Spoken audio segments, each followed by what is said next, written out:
Hello जी, नमस्कार। स्वागत है आप सभी का डाउटनट लाइव पे। Very very good morning to all of you. चलिए बेटा जी, आज की जो मास्टर क्लास होएगी उसमें आज हम बात करेंगे किस चीज की? कार्बोहाइड्रेट्स की। ठीक है, बहुत इंपॉर्टेंट टॉपिक है कार्बोहाइड्रेट, जिससे बहुत सारे क्वेश्चंस बनते हैं। ठीक है, कॉम्पिटिटिव लेवल पर भी और आपके स्कूल लेवल पर भी। ठीक है, चलें आगे बेटा जी। आइए, जो हम यहाँ पर बात करने वाले हैं किसकी? कार्बोहाइड्रेट्स की। तो क्या होते हैं कार्बोहाइड्रेट्स? देखिएगा, कार्बोहाइड्रेट्स आपने याद रखना है क्या होते हैं। ध्यान से सुनिएगा। कार्बोहाइड्रेट्स पढ़ने से पहले मैं आपसे एक चीज पूछता हूं, अगर आपको पता है तो बहुत अच्छी बात है। देखिए, हम श्वसन करते हैं, ठीक है, नाम सभी ने सुना है श्वसन, जिसको हम रेस्पिरेशन बोलते हैं। ठीक है, अब आप में से कोई सोच के मुझे बताएं, श्वसन या रेस्पिरेशन का मतलब क्या होता है? सांस लेना, सांस छोड़ना, क्या श्वसन या रेस्पिरेशन है? नहीं। वो जो सांस ले रहे हैं और छोड़ रहे हैं, वायु ले रहे हैं और वायु जो छोड़ रहे हैं, उसे हम बोलते हैं, याद रखना, संवातन, यानी ब्रीदिंग। ठीक है, जिसमें हम वायु ले रहे हैं और वायु छोड़ रहे हैं। वो भाग है किसका? श्वसन का एक भाग है।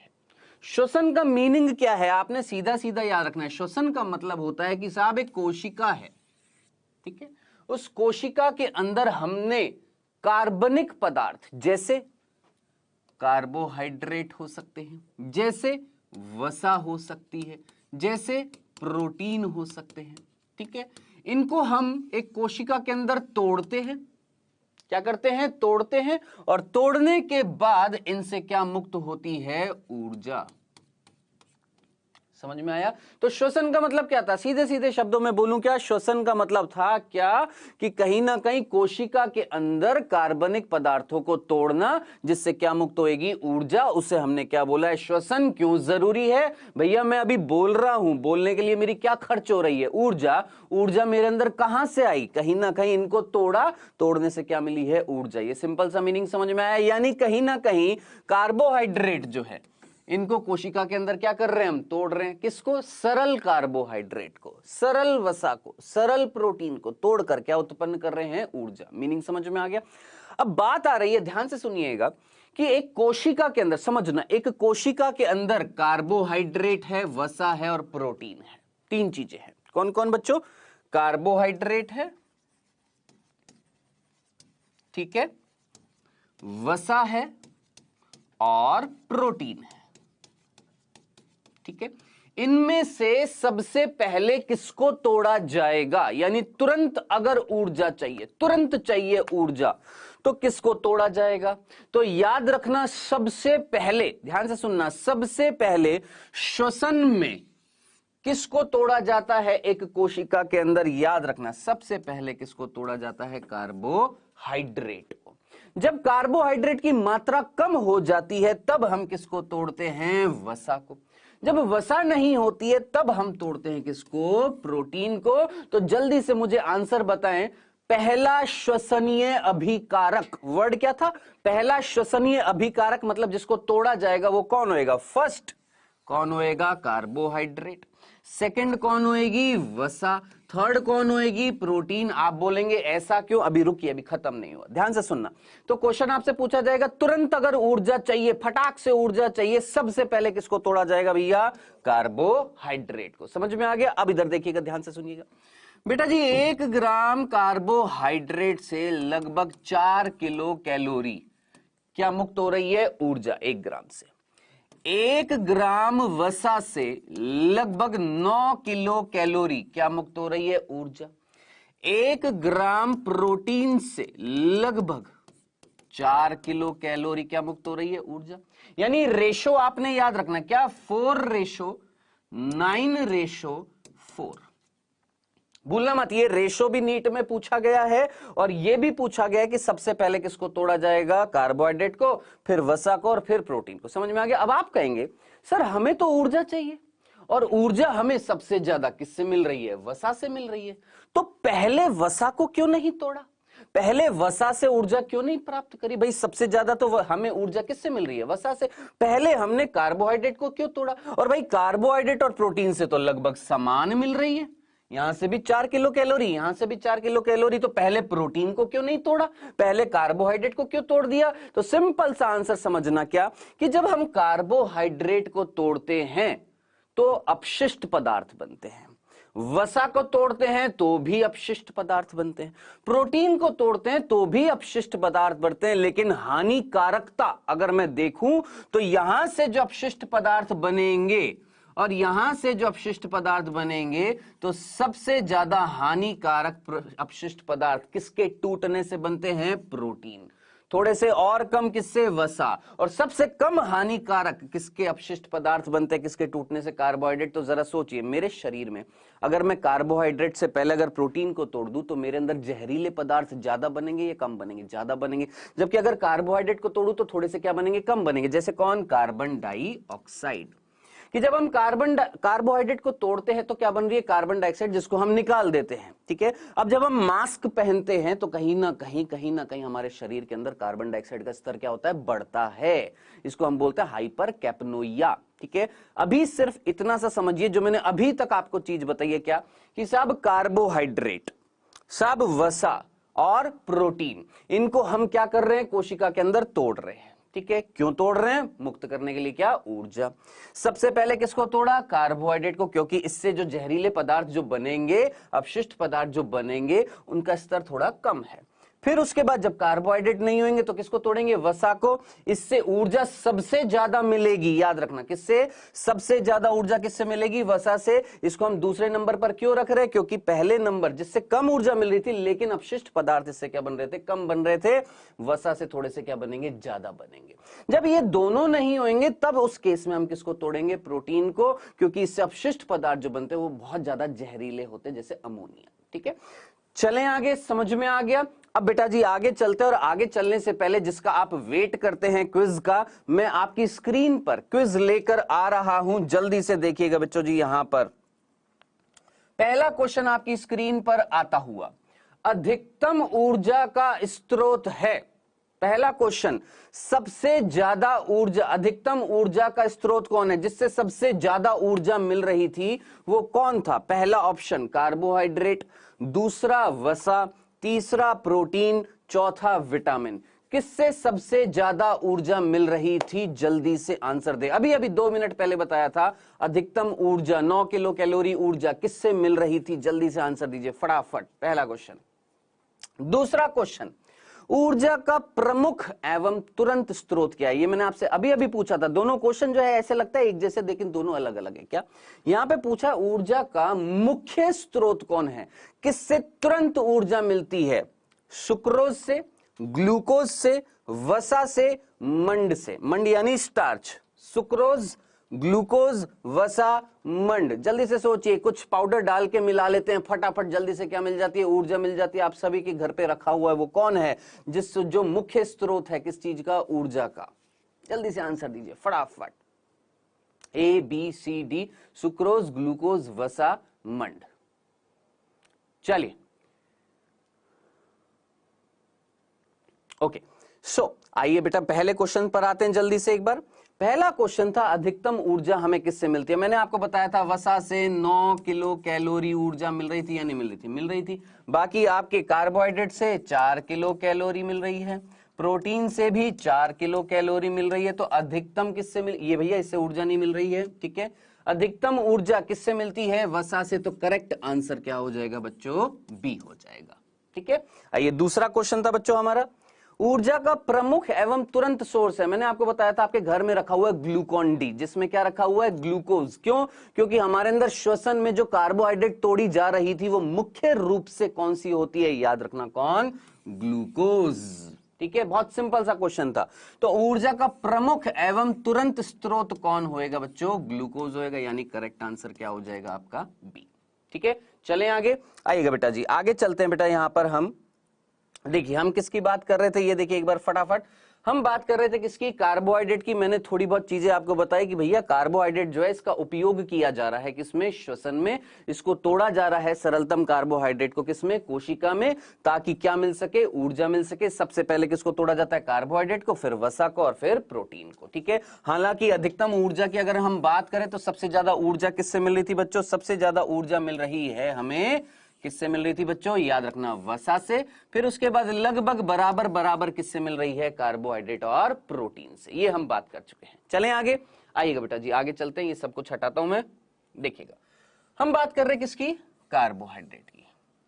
क्या होते हैं कार्बोहाइड्रेट, सिंपल सी चीज याद रखना, कार्बोहाइड्रेट क्या है, जो कार्बन, हाइड्रोजन और ऑक्सीजन, इन तीन चीज से बने होते हैं। कौन कौन, कार्बन, हाइड्रोजन और ऑक्सीजन से बने होते हैं, उन्हें हम क्या बोलते हैं, कार्बोहाइड्रेट। ठीक है, समझ में आ गया। अब इसमें कार्बन, हाइड्रोजन, ऑक्सीजन कितनी होती है, ध्यान से याद रखना, फॉर्मूला CnH2nOn, यानी जितना कार्बन होएगा उतना ही कौन होएगा, ऑक्सीजन, और जितना ये दोनों होंगे उसका डबल कौन होएगा, हाइड्रोजन। जैसे C6H12O6, सुना है ना, ये कौन है, ये ग्लूकोज है ना। चलिए, ये ग्लूकोज भी हो सकता है, ये गैलेक्टोज भी हो सकता है, ये मैनूज भी हो सकता है। ठीक है, कुछ भी हो सकता है। अब आप बोलेंगे इतने सबका एक ही फॉर्मूला है C6H12O6, ये अभी सबको बताऊंगा बेटा जी। यहां पर जो चीज आ रही है उसको समझने की कोशिश करिए। देखिए, जो मैं चीज बता रहा था वो ये था कि भैया जितना कार्बन होएगा उतना ही कौन होएगा, ऑक्सीजन, और उसका दुगना कौन हो जाएगा, हाइड्रोजन। क्या ये सिंपल सी चीज समझ में आई कि कार्बोहाइड्रेट किससे बने हुए, कार्बन, हाइड्रोजन और ऑक्सीजन, पहला बिंदु। दूसरा, वो कार्बोहाइड्रेट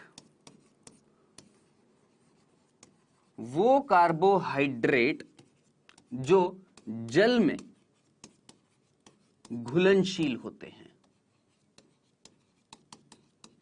याद रखना, वो कार्बोहाइड्रेट जो जल में क्या होते हैं बच्चों, घुलनशील होते हैं, उनको हम बोलते हैं क्या, शर्करा। याद रखना, क्या नाम देते हैं, शर्करा, भूलना मत। तो आपसे कोई पूछे क्या सारे कार्बोहाइड्रेट शर्करा है क्या, नहीं, केवल वही कार्बोहाइड्रेट शर्करा कहलाएंगे जो जल में क्या होंगे, घुलनशील होंगे और सरलतम होंगे। जो कैसे होंगे, जल में घुलनशील होंगे और सरल होंगे। सरल का मतलब अभी वो भी बताऊंगा कि जब हम कार्बोहाइड्रेट का विभाजन करेंगे तो कार्बोहाइड्रेट तीन प्रकार के होंगे, मोनोसेक्राइड, ओलिगोसेक्राइड, पॉलीसेक्राइड। तो ज्यादातर आपके मोनोसेक्राइड और डाइसेक्राइड जो होते हैं वो कैसे होते हैं, सरलतम होते हैं, जो जल में घुलनशील होते हैं। तो अभी सिर्फ इतना सा याद रखना, क्या, वो कार्बोहाइड्रेट जो जल में घुलनशील होते हैं उन्हीं को ही हम क्या बोलते हैं, शर्करा। सारे कार्बोहाइड्रेट शर्करा नहीं है, याद रखना। ठीक है, ये दो बिंदु हमने सिंपल से पढ़ लिए, यहां तक कोई दिक्कत तो नहीं थी। अब इंपॉर्टेंट चीज बस इतना सा याद रख सकते हैं, कार्बोहाइड्रेट क्या थे, हमने अभी तक कितने पॉइंट पढ़े हैं कार्बोहाइड्रेट में, जल्दी से लिख लीजिएगा। क्या, कार्बोहाइड्रेट ऊर्जा का मुख्य स्रोत है ना, लेकिन सबसे ज्यादा ऊर्जा किससे मिल रही थी, वसा से। मुख्य स्रोत कौन है ऊर्जा का, कार्बोहाइड्रेट, लेकिन सबसे ज्यादा ऊर्जा किससे मिल रही है, वसा से। दो बिंदु हमने पढ़ लिए। तीसरा, कार्बोहाइड्रेट किससे बने हुए, कार्बन, हाइड्रोजन, ऑक्सीजन से, जिसका फॉर्मूला CnH2nOn, ये याद रखना, तीन बिंदु। चौथा, वो कार्बोहाइड्रेट जो जल में घुलनशील होते हैं उनको हम क्या बोलते हैं, शर्करा। खत्म, ये चार बिंदु याद रख सकते हैं। आइएगा बेटा जी, अब हम बात कर रहे हैं यहां पर कार्बोहाइड्रेट्स का, या कार्बोहाइड्रेट के प्रकार की। कार्बोहाइड्रेट कितने प्रकार के होते हैं बालक, देखते हैं। सबसे पहली चीज, कार्बोहाइड्रेट, ध्यान से सुनना, कितने प्रकार के होते हैं बेटा जी, तीन। पहला है मोनोसेक्राइड, दूसरा है आपका ओलिगोसेक्राइड,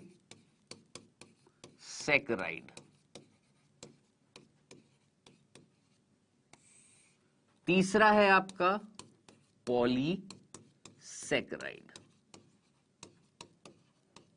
ठीक है, हालांकि ये मैं कल भी बता चुका हूं लेकिन आज वापस से बताता हूं। क्या है मोनोसेक्राइड, क्या है ओलिगोसेक्राइड और क्या है पॉलीसेक्राइड। देखिएगा, ध्यान से सुनिएगा बेटा जी। मैंने बोला यहां पर, देखिएगा ध्यान से सुनिएगा, मैंने बोला, समझने की कोशिश करिएगा। प्रोटीन आप सभी ने सुना हुआ है, किससे बने होते हैं? अमीनो अम्ल से। देखिएगा, एक अमीनो अम्ल है मान लेते हैं, दो अमीनो अम्ल को मैंने जोड़ दिया, तीन अमीनो अम्ल को मैंने जोड़ दिया, चार को जोड़ दिया, ऐसे करते करते करते 2 3 4 5 6 7 8 9 10 को मैंने जोड़ दिया।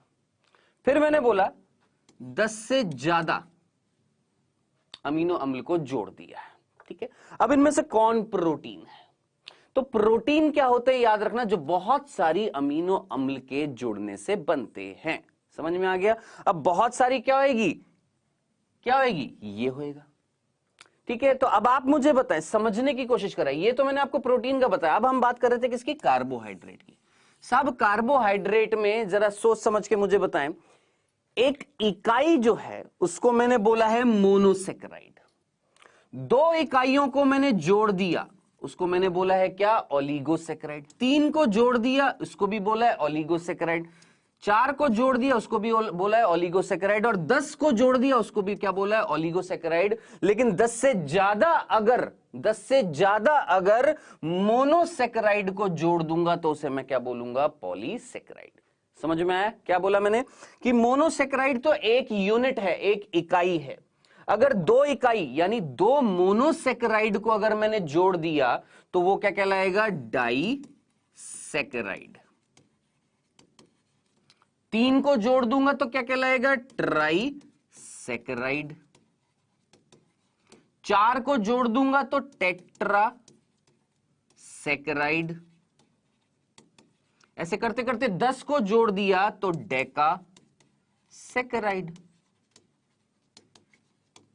अब 10 से ज्यादा अगर मैं किसको जोड़ दूं? मोनोसेकेराइड को, तो वो क्या कहलाएगा? आपका पॉलीसेकेराइड। तो मीनिंग आपको समझ में आया कि मोनोसेकेराइड का मतलब एक इकाई, ठीक है, और दो मोनोसेकेराइड को जोड़ दिया तो डाइसेकेराइड, 2 से लेकर 10 को जोड़ दिया तो 10 वाली को डेकासेकेराइड। इन सभी को, जो 2 इकाई से लेकर 10 इकाई वाली जो इकाइयां हैं, इनको अगर मैं जोड़ देता हूं, इन सभी को हम क्या बोलते हैं? ओलिगोसेकेराइड।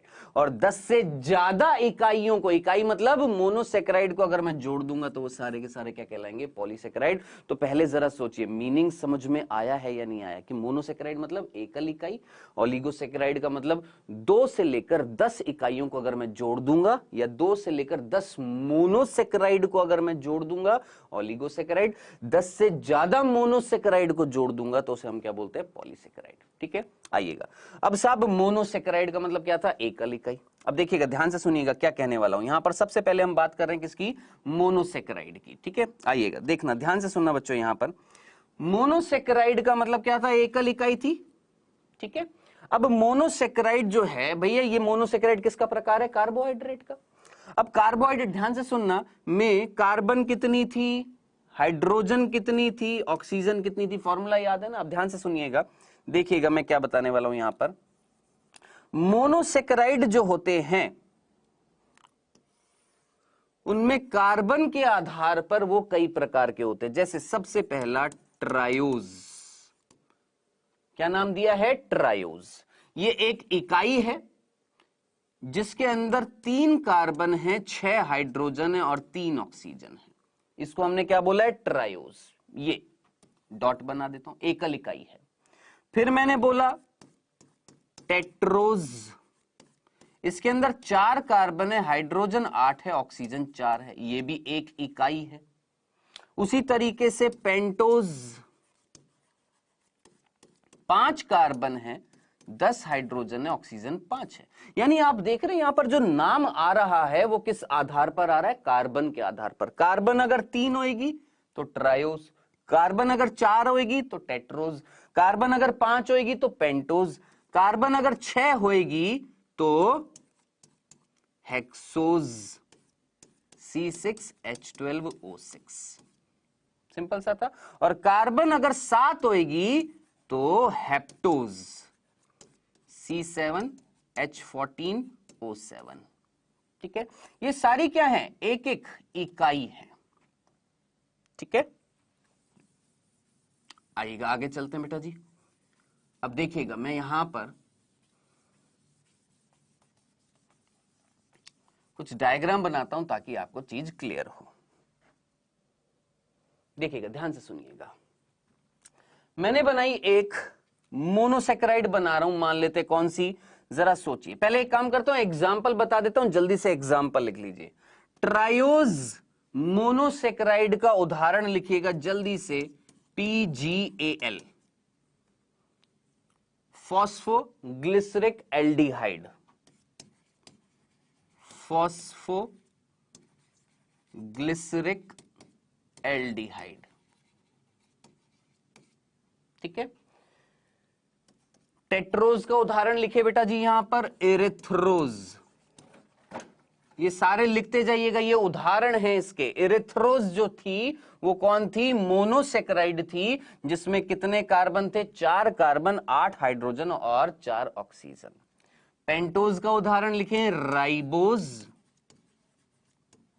राइब्यूलोज, जाइल्यूलोज, ठीक है, और डीऑक्सी राइबोज, ठीक है। उसी तरीके से हेक्सोज के उदाहरण लिखें, glucose, galactose, glucose, galactose, fructose, mannose, ठीक है। एक और होता है रेमनोज, लिखना है तो लिख लीजिए, इतना काफी रहेगा। और हेप्टोज का लिखिएगा बेटा जी यहां पर, सीडो हेप्ट्यूलोज। ये सारे आपने लिखने हैं। क्यों लिखने हैं, क्योंकि इनका कहीं ना कहीं संबंध होएगा। 11th क्लास में जब हम पादप की बात करेंगे, पादपों में श्वसन देखेंगे, तब वहां पर आएगा। तो बेटा जी इसको जल्दी से उतार लीजिएगा, इंपॉर्टेंट है। ये सारे के सारे जो उदाहरण मैंने यहां पर लिखे हैं, ये सारे के सारे उदाहरण आपने याद रखने किसके हैं, ये मोनोसेक्राइड के हैं, जो एक एक इकाई है, ठीक है। चलें आगे। अब आगे चलने से पहले देखिएगा, मैं यहां पर एक डायग्राम बना रहा हूं, देखिएगा, ध्यान से सुनिएगा।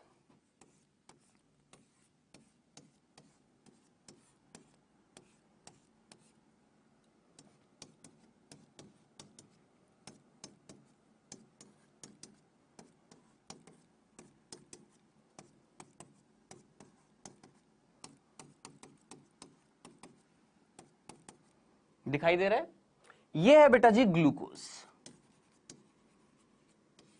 कौन है बच्चों, ये ग्लूकोज है, ठीक है।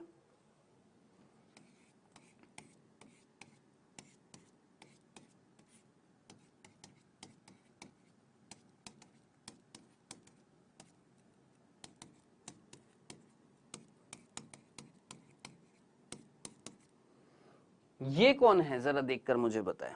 दोनों में आपको क्या अंतर दिखाई दे रहा है, ये है हमारा राइबोज।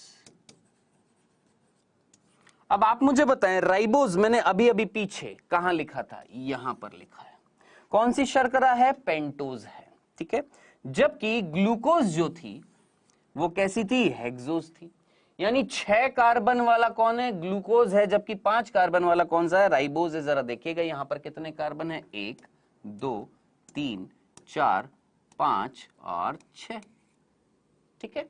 जबकि यहां पर कितने कार्बन है, 1 2 3 4 5। समझ में आ गया, ये एक इकाई है, याद रखना। इसको हमने क्या बोला है, राइबोज, और इसको हमने क्या बोला है, ग्लूकोज। मीनिंग समझ में आया है, क्लियर है। जल्दी से इसको भी उतारिए फटाफट, ताकि आपको चीज समझ में आ जाए। ये ग्लूकोज है और ये राइबोज है, ठीक है। अब देखना, मैं राइबोज यहां से हटा रहा हूं, किसी कारणवश हटा रहा हूं।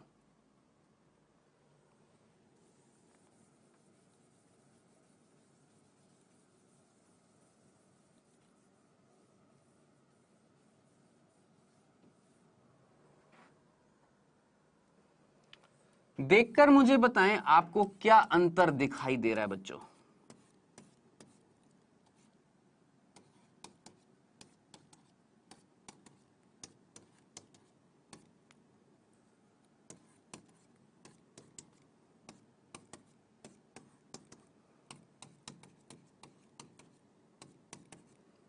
क्या अंतर दिखाई दे रहा है, जरा देखकर मुझे बताएं फटाफट, आपको क्या अंतर दिखाई दे रहा है। देखिएगा, ऑक्सीजन यहां पर भी है, यहां पर भी है, ठीक है।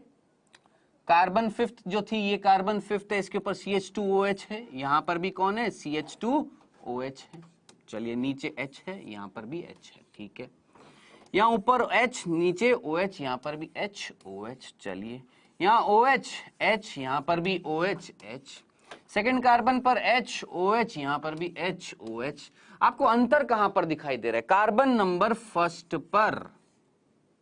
कौन से, कार्बन नंबर फर्स्ट पर देखिए अंतर दिखाई दे रहा है। यहां पर H ऊपर है और H नीचे है, यहां पर हमने उल्टा कर दिया, OH ऊपर कर दिया, H नीचे कर दिया। भैया इसे बोलते हैं अल्फा ग्लूकोज और इसे हम बोलते हैं बीटा ग्लूकोज।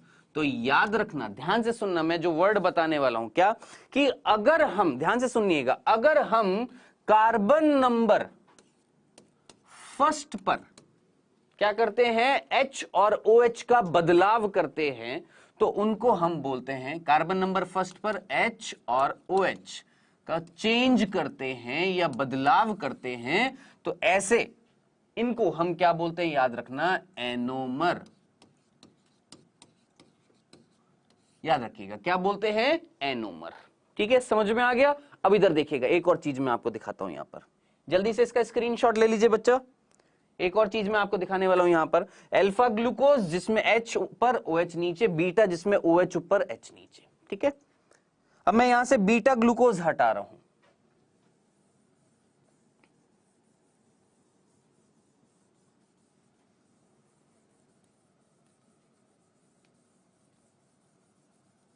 और कुछ और बना रहा हूं, देखिएगा बच्चों, यहां पर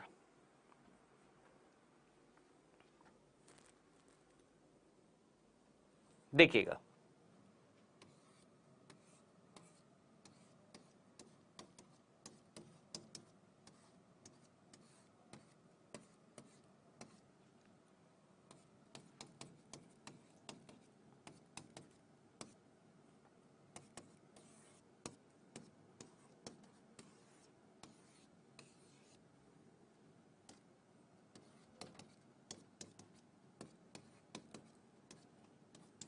देखकर मुझे बताएं कौन से कार्बन पर आपको अंतर नजर आता हुआ दिखाई दे रहा है दोनों में से। ये अल्फा ग्लूकोज है, तो पहली बात ये भी अल्फा होगा क्योंकि कार्बन नंबर फर्स्ट पर H ऊपर है, OH नीचे, यहां पर भी कार्बन नंबर फर्स्ट पर H ऊपर था, OH नीचे, यानी ये अल्फा है। इतनी तो बात समझ में आ गई। लेकिन यहां पर देखिए कहीं ना कहीं परिवर्तन आपको कहां पर दिखाई दे रहा है, कार्बन नंबर सेकंड पर देखिएगा। कौन से कार्बन नंबर पर, सेकंड पर देखिएगा यहां पर, और यहां कार्बन नंबर सेकंड पर देखिएगा, कहीं ना कहीं परिवर्तन आता हुआ दिखाई दे रहा है, H और OH का बदलाव होता हुआ दिखाई दे रहा है। तो ये है आपका ग्लूकोज और ये है आपका मेनोज। कौन है बच्चों, मेनोज। अब जरा सोचिए, मेनोज का फॉर्मूला भी क्या है, C6H12O6। ग्लूकोज का भी क्या है, C6H12O6। दोनों में बदलाव किस चीज का है, कोई हाइड्रोजन या ऑक्सीजन की संख्या कम हुई है क्या, नहीं, सेम है। बदलाव किस चीज का है, केवल सेकंड कार्बन पर, कौन से, दूसरे कार्बन पर हमने H और OH को क्या कर दिया, बदल दिया है। ऐसे कंपाउंड, ऐसी चीजें जिनमें, ध्यान से सुनना, कार्बन नंबर सेकंड पर, कौन से कार्बन पर बच्चों, कार्बन नंबर सेकंड पर या फोर्थ पर चेंज आता है। अब देखिए यहां पर सेकंड पर चेंज आया या नहीं आया, आया ना, सेकंड पर चेंज आया था ग्लूकोज के रिस्पेक्ट में, तो हमने इसको क्या बोला, मेनोज। और अगर 4 पर आता तो उसको मैं बोलता गैलेक्टोज। तो अब आप जरा सोचिए, गैलेक्टोज, मेनोज, ग्लूकोज, ये सारे के सारे क्या हैं, क्या है, हेक्सोज शर्करा हैं। कौन सी शर्करा हैं बच्चों, ये हेक्सोज शर्करा हैं। दिख रहे हैं एग्जाम्पल, ग्लूकोज भी है, गैलेक्टोज भी है, फ्रक्टोज भी है, मेनोज भी है। ये कौन सी शर्करा है, आपकी सारी की सारी हेक्सोज शर्करा हैं, जिनका फॉर्मूला सेम है। बस अंतर कहां पर आया था बच्चों, यहां पर H और OH का क्या आ रहा है, अंतर आ रहा है। अगर कार्बन नंबर फर्स्ट पर आएगा तो उन्हें हम क्या बोलेंगे, एनोमर बोलेंगे। और कार्बन नंबर सेकंड पर आ रहा है, फोर्थ पर आ रहा है, सेकंड पर अगर आया तो उसको मैंने बोला मेनोज, ग्लूकोज के रिस्पेक्ट में। 4 पर आया तो मैंने उसको क्या बोला, गैलेक्टोज। इनको हम बोलते हैं, याद रखना, इनको हम बोलते हैं ग्लूकोज का एपीमर। याद रखना क्या बोलते हैं, ग्लूकोज का एपीमर। तो ग्लूकोज का एनोमर क्या था, जरा सोचिए, ग्लूकोज का एनोमर क्या था? कार्बन नंबर फर्स्ट पर अगर चेंज आएगा H और OH का, तो वो ग्लूकोज के दो प्रकार हैं जिनको हमने क्या बोला है, एनोमर। अगर ग्लूकोज का एपीमर हम देख रहे हैं किस पे, कार्बन नंबर सेकंड पे, तो क्या बनेगा, मैनोज बनेगा। अगर ग्लूकोज का हम क्या देखेंगे, एपीमर किस पे, 4 कार्बन पे, तो क्या कहलाएगा वो, गैलेक्टोज कहलाएगा। यानी ग्लूकोज के रेस्पेक्ट में, ग्लूकोज के आधार पर अगर मैं चौथे कार्बन पर यहां पर परिवर्तन करता, यहां पर ऊपर OH और नीचे केवल H रखता, तो अब मैं इसको क्या बोलता, गैलेक्टोज बोलता। आया है समझ में? तो ये हमारी क्या थी बच्चों, मोनोसेकेराइड थी। चलें आगे। अब आगे हम बात करते हैं बेटा जी, फटाफट जल्दी से आते हैं, इसको मैं हटा रहा हूं। अब हम बात करने वाले हैं, देखिएगा, कार्बोहाइड्रेट में हमारा मोनोसेकेराइड तो हो गया। मोनोसेकेराइड का मतलब क्या था, एकल इकाई, एकल इकाई। अब वो एकल इकाई जो थी उसमें कार्बन के आधार पर अलग अलग प्रकार के आपके क्या थे, मोनोसेकेराइड थे। ये मैंने आपको बता दिया। कार्बन 3 होएगी तो उनको हम क्या बोलेंगे, ट्रायोज मोनोसेकेराइड।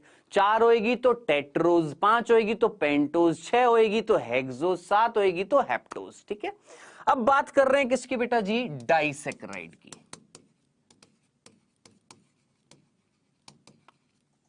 या डाइसेकेराइड ना बोलकर मैं बोलूंगा क्या, ताकि आपको कंफ्यूजन ना हो। दूसरा प्रकार जो था उसका नाम हमने क्या बोला था, ओलिगोसेकेराइड बोला था ना।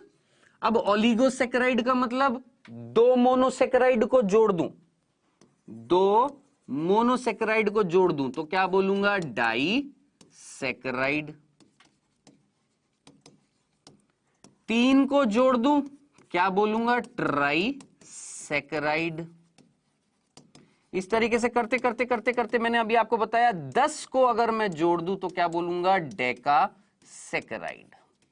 बस 2 से लेकर 10 इकाइयों को, या 2 मोनोसेकेराइड से लेकर 10 मोनोसेकेराइड को अगर मैं जोड़ता हूं तो ये जो कार्बोहाइड्रेट बनते हैं इन सभी को बोला जाता है क्या, ओलिगोसेकेराइड। ठीक है। तो ओलिगो का मतलब क्या होता है, देखिए एक वर्ड है ओलिगो और एक है पॉली और एक है मोनो। मोनो का मतलब ही क्या होता है, एक। पॉली का मतलब क्या होता है, बहुत सारे। ओलिगो का मतलब होता है कम। ठीक है। तो ओलिगो का, मोनो का मतलब क्या था, एक था, एकल इकाई को हमने क्या बोला, मोनोसेकेराइड। ओलिगो का मतलब क्या है, कम। कितने कम, 2 से 10 इकाइयों को या 2 से 10 मोनोसेकेराइड को जोड़ दूंगा तो क्या कहलाएंगे, ओलिगोसेकेराइड। 10 से ज्यादा अगर बढ़ाता जा रहा हूं तो वो क्या कहलाएंगे, आपके पॉलीसेकेराइड। ठीक है। अब आइएगा, ओलिगोसेकेराइड में सबसे पहले हम क्या देख रहे हैं यहां पर, डाइसेकेराइड। डाइसेकेराइड का मतलब 2 मोनोसेकेराइड को मैं जोड़ रहा हूं। देखिएगा, ध्यान से देखिएगा बेटा जी यहां पर। हाँ जी, किसकी बात कर रहे हैं बेटा हम यहां पर, सबसे पहले हम बात कर रहे हैं किसकी, डाइसेकेराइड की। देखिएगा, देखिए हमने बात करी है किसकी, सबसे पहले डाइसेकेराइड की। डाइसेकेराइड का मतलब किसको जोड़ूंगा, मोनोसेकेराइड प्लस एक और मोनोसेकेराइड को। ठीक है। 2 मोनोसेकेराइड को अगर मैं जोड़ दूंगा तो क्या बनेगा, डाइसेकेराइड। आइएगा दिखाता हूं मैं आपको, इसका उदाहरण बताता हूं जल्दी से। पहले तो उदाहरण ध्यान से सुनिएगा। पहला एग्जाम्पल है माल्टोज। भूलना मत, ये भूल जाते हैं और इन्हीं से क्वेश्चन पूछा जाता है। ठीक है। हालांकि ये हमारे पाचन वाला जो चैप्टर है 11th क्लास में उसमें आएगा। माल्टोज क्या होता है, जब हम रोटी खाते हैं, रोटी के अंदर होती है क्या, स्टार्च। वो स्टार्च अंदर यानी मंड अंदर जाकर क्या होता है, टूटता है। किस में टूटता है, माल्टोज में। अब साहब ये जो माल्टोज है ये कौन है, एक प्रकार का डाइसेकेराइड है, जो किससे बना होगा, 2 मोनोसेकेराइड से। कौन सी मोनोसेकेराइड से, देखिएगा, ग्लूकोज प्लस ग्लूकोज से। अब आप मुझे बताएं, ग्लूकोज और ग्लूकोज, एक ग्लूकोज कौन है, अभी अभी पीछे हमने पढ़ा था क्या, मोनोसेकेराइड था। कौन सा मोनोसेकेराइड था, हेक्सोज थी। ये C6H12O6 ये एक मोनोसेकेराइड, ये एक मोनोसेकेराइड। दोनों को अगर मैं जोड़ दूंगा तो क्या बनेगा, माल्टोज बनेगा। समझ में आ गया। तो 2 मोनोसेकेराइड को जोड़ने से क्या बन रहा है, डाइसेकेराइड। कौन सा, माल्टोज। कौन सी मोनोसेकेराइड जोड़ी, ग्लूकोज और ग्लूकोज। ठीक है। आइएगा दूसरा उदाहरण देखिएगा बेटा जी। यहां पर दूसरा उदाहरण है, यहां पर ध्यान से सुनिएगा, लैक्टोज। सुना है ये? कहीं ना कहीं लैक्टोज कहां पर होता है? मिल्क में होता है, दूध में होता है। दूध पीने से हमारे अंदर जो शर्करा जा रही है वो कौन जा रही है? लैक्टोज जा रही है, जो बनी हुई है किससे? ग्लूकोज से प्लस गैलेक्टोज से। बताया था ग्लूकोज और गैलेक्टोज में क्या अंतर था? ग्लूकोज के चौथे कार्बन पर अगर आप HOH बदल देंगे तो क्या बन जाएगा? गैलेक्टोज बन जाएगा। ठीक है। तीसरा उदाहरण यहां पर एक और देखिए बच्चों। तीसरा उदाहरण है, याद रखिएगा, क्या हमारा? सुक्रोज। जो हम चीनी जो खाते हैं, चीनी, ठीक है, जो हमें गन्ने के रस से प्राप्त होती है, गन्ने के रस से बनाई जाती है, कौन? चीनी। कौन? सुक्रोज। वो बनी होती है ग्लूकोज से प्लस फ्रक्टोज से। बताएं, ये चीज समझ में आ गई है? तो ये हमारे क्या थे बेटा जी? डाइसेकेराइड थी। ठीक है। अब मैं यहां पर दो डाइसेकेराइड जोड़कर आपको दिखाता हूं। मान लेते हैं इन दोनों को जोड़ता हूं मैं, ठीक है, और क्या बनाता हूं? माल्टोज बनाता हूं। आइएगा देखिएगा बेटा जी यहां पर।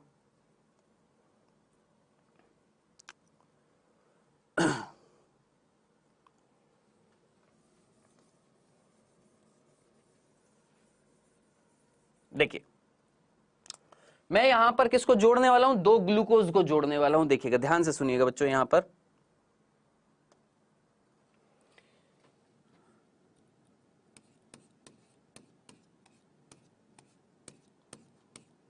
पहले तो सोचिए, ये कौन सी ग्लूकोज है? जल्दी से देखकर मुझे बताएं, ये कौन सी ग्लूकोज है? क्या ये अल्फा है या बीटा है? देखकर मुझे बताएं, ये अल्फा है या बीटा है? जल्दी से मुझे बताएं। ये अल्फा ग्लूकोज है, क्योंकि H और OH आपको दिखाई दे रहा है, ऊपर H है, नीचे OH है। ठीक है, सिंपल सा था। अब एक ग्लूकोज बना दी, दूसरी और बना देता हूं, जल्दी से देखिएगा।